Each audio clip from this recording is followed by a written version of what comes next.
So how long have you been like doing music for? Like, what's the story, man? Well, like ever since I can remember, obviously I've always been into music, and that's just a cliche. But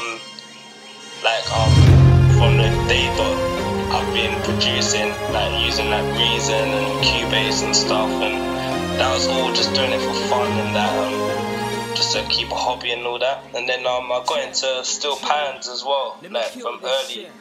So I used to be in a steel band, and that just like got me more and more interested in music and just arranging and creating sounds in it. And then that was probably about 10 years ago, like when steel pan was really prominent with what I was doing.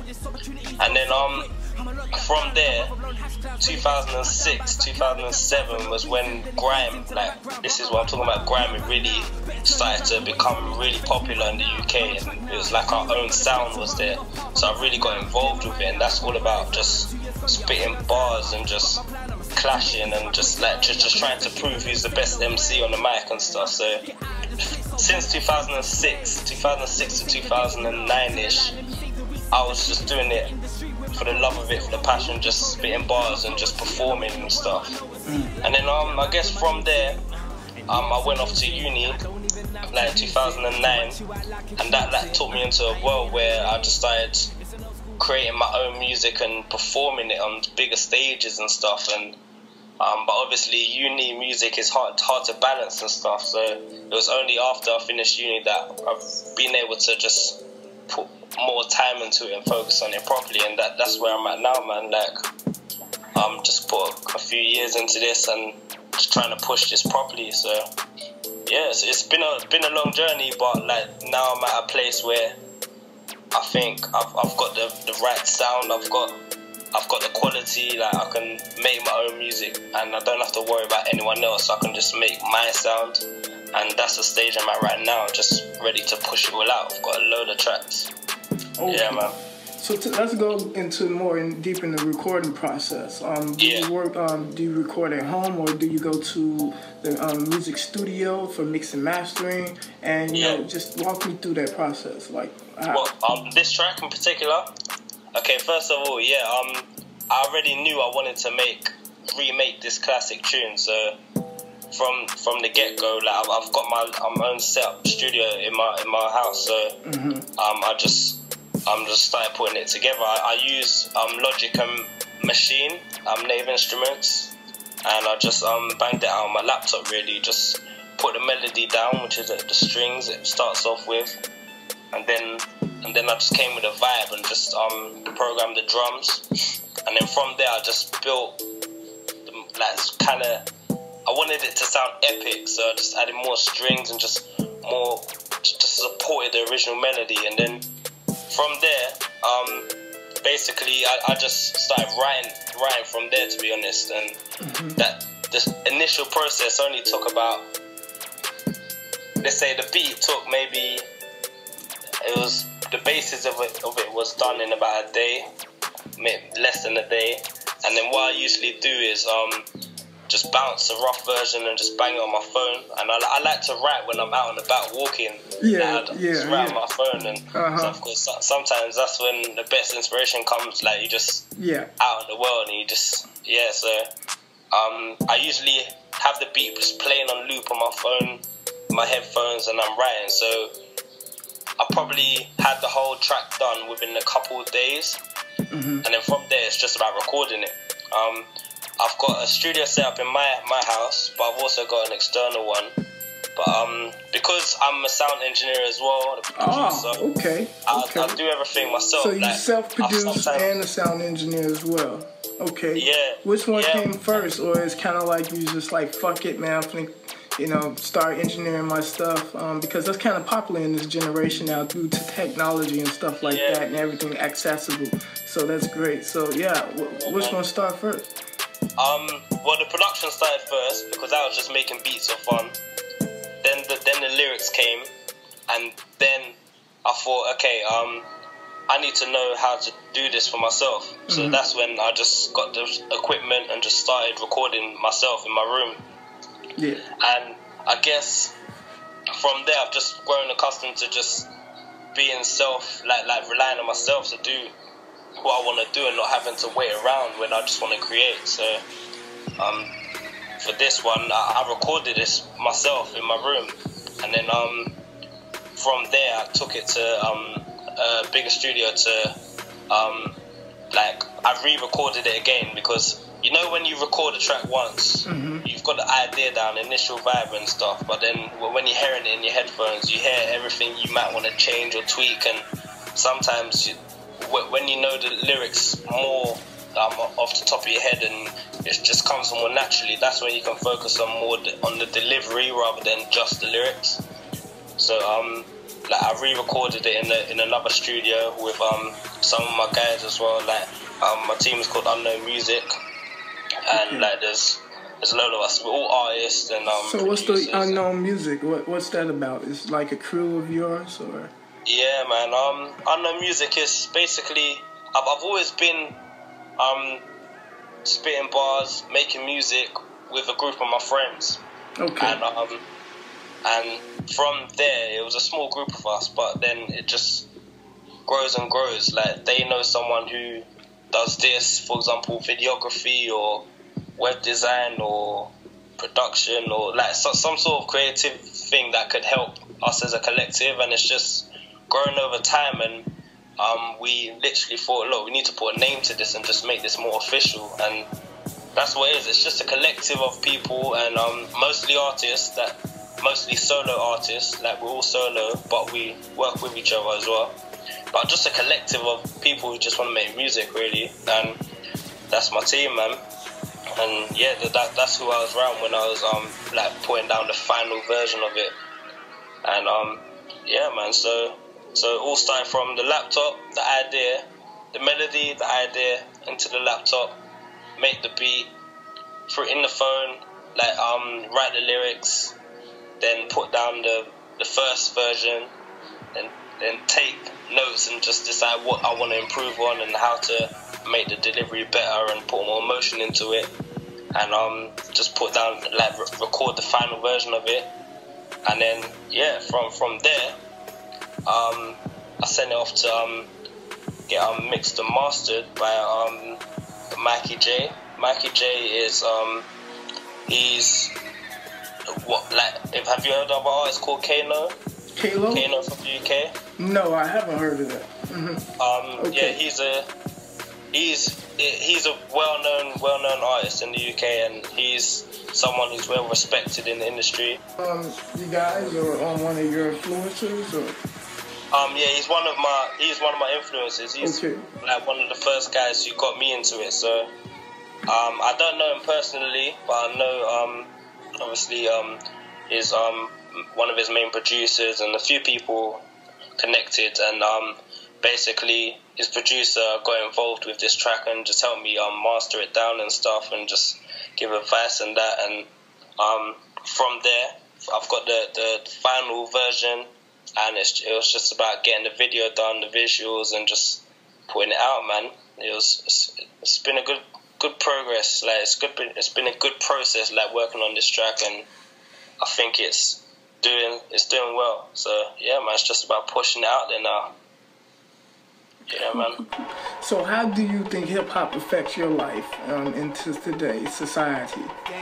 Yeah, hip hop is like so important in me personally and in society wise. Like, let me explain. For me personally, it's music. Hip hop is all about just self-expression, and for artists like me, there's not any other way to express myself. Like if you know me personally, I'm like a just cool, down to earth guy. I'm not really an extrovert. Like, I'm more just, I don't really talk as much as these guys.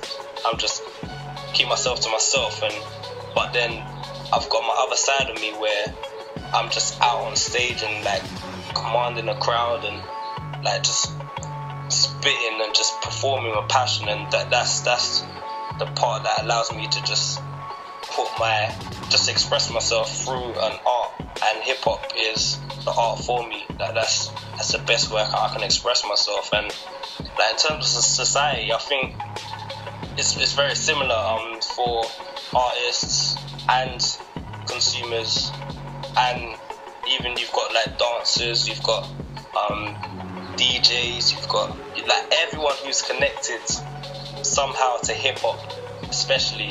I think it's all about expression, just expression, and even yourself. I'm guessing like your like music is it's just something that it's hard to describe in words how it makes you feel, but you feeling is kind of like it's like a reciprocative like kind of connection, like you receive and you give, and it's expression either way. And that's what I feel about hip hop, and that's what I feel about music and art in general. So I think that answers the question, I think. Yeah. So what's on your playlist right now? Like, who are you listening to? I know you told me about Kano, if I'm pronouncing it right. Yeah, man, literally. Any American artists that you listen to as well, or what? You've got the typical ones, man. Like, I've been following Kendrick Lamar from K.Days, like early. J. Cole and Kendrick were they really took me back into appreciating American hip hop again. There was a period where I grew away from American hip hop and got into my grime more. But then when I was hearing guys like K.Dot and J. Cole, and who was coming up with them, guys like Chance the Rapper. Chance the Rapper, yeah. No, wait, I've lost it. Wait, what's his name? Yeah. How can I forget his name now? Charles Hamilton. Okay, yeah. You know Charles Hamilton? Like, Charles Hamilton was the first guy before K.Dot for me that fully expressed himself and didn't put on the front. Mm-hmm. He didn't act like anyone else. He was himself, and that kind of brought me back into listening to more American hip hop. But I'm at the moment, Kendrick Lamar obviously is what I'm listening to. J. Cole. But my ultimate inspiration artistically overall in hip hop is Kanye West, and that's because he's a producer as well. He isn't the best rapper, but he has a way of delivering and expressing, and it resonates with a lot of people, and just artistically and just sonically, like he's so creative, and that's what I'm sure a lot of artists would say, and that's what I really think of him. So he's always someone that I listen to, and I think his new album's dope as well. Yeah, man. But at the moment, those are my main guys, to be honest. Like, I'm also just in the world of my own, just making music, man. So those are the guys I listen to the most. Yeah. Wow, that's good. So I know you say you was an engineer. Do you do self-production and you self-produce yourself? Are you collaborating with other artists around the world yet, or are you just focusing on more of your brand, or are you keen to doing that? Yeah, you know what? It's only recently that I've started branching out with different artists outside of my own collective in terms of production-wise.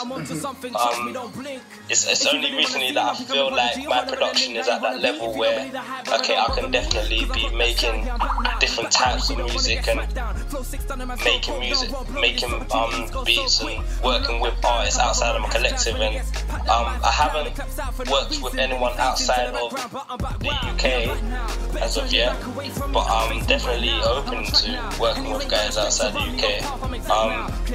I've always been a producer who's just making what I like, my personal style, and what suits me.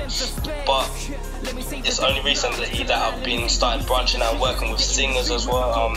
So I'm working with a male singer. He's not out at the moment, but like he's a amazing voice. I'm working with a few female singers and working with an artist agency who's got a girl group, and it's all early days in terms of my production for other people. I guess all my production over the past 10 years has led me to this point where it's like ready, and I've been the first person to be using my stuff. But I'm up for collaborating, man, and just making dope music, man. That's good. But, to be honest, I'm also in that zone where I just need to focus on myself as well. So I haven't put my beats out online or anything, but when I meet artists, I'm keen to just go in the studio with them and just vibe out and see what they're feeling, and then figure out like what works with their voice and where they're where they're heading, and how I could accommodate that, because I feel like you've got to bounce off each other when you're creating something with someone.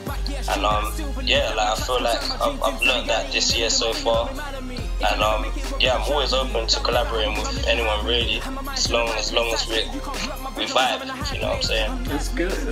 Are you do you consume music digitally, or do you actually going back and buying vinyls or mixtape? Like, you know, how do you consume music? Are you supporting the artists, or are you streaming music? What you doing right now? Well, I've got Apple Music at the moment, so only recently I've been streaming it. There was a period where I wasn't really buying stuff. Before Spotify and all that, to be honest, I used to just download it. I'm not gonna lie. But before that, it was about albums, and maybe around 2008, up to 2008, I was buying albums. And then it just became easily accessible, to be honest, to just watch it on YouTube. Oh, if I like that song, just download it, or I don't know, download it from wherever. But in terms of supporting artists, I see the way that I believe I'm supporting an artist is when I go pay to see them at shows. And I think at the moment, the way the world is, that's the best way for an artist to make his money. That's performing and merch, because it's a tough subject, but I kind of believe that music shouldn't be expensive if you're selling it at all. I think it should just be you can't put a price to music, but you can put a price to you as a brand and to what the service, how you make people feel. So like, I'm at a point where I don't mind like just putting my music out for free, but it's about how that affects you, and if that makes you want to come and see me live and buy into my brand and buy into my image. So it's a tricky subject, to be honest, but obviously if you're like someone like Kendrick or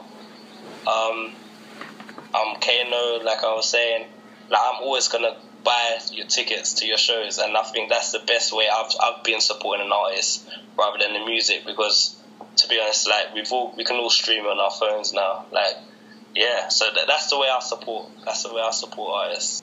I'm not working on a specific project, but my tunes are piling up, and I feel like I'm just gonna release a few tracks and just build up momentum, and then until I feel like, okay, now I've got enough momentum and buzz around me that let me just drop something and put it on iTunes and make it available for everyone. So that's the stage I'm at right now. I did release a mixtape, which is available on my website at the moment as well. That was released last year. That was called Musica Therapy. But I just feel like, let me get more of a buzz. Let me draw more attention to my name and focus on pushing each song, a really good song at a time, rather than putting out a project where I don't feel like it might not get as many ears as I want it to get. So let me focus on just hitting you with the singles, and then when I feel like it's all ready and people are actually listening to what I'm saying, that's when I'll drop a solid project. And it all depends on time. It all depends on when that happens.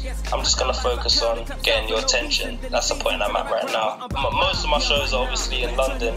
But I've just come back from Europe. So I was in Berlin and Bulgaria. I'm getting the B's up mixed up. But that was just little like open mic kind of thing, just smaller intimate gigs, if you know what I'm saying. But at the moment it's just pushing this single, and I've got a few shows lined up in London, but I haven't got anything international from here on. So it's early days, man. Yeah, inspire me when I enter the room. What I do. Spots out to you, and hang tight the crew. Look at me, yeah, I'm on the maxi, and I got the style, and I ain't BB like dope beats. If you really know, then you know I make it in my sleep, and I got the flow to kill off any MC who tries bringing it to me on my team.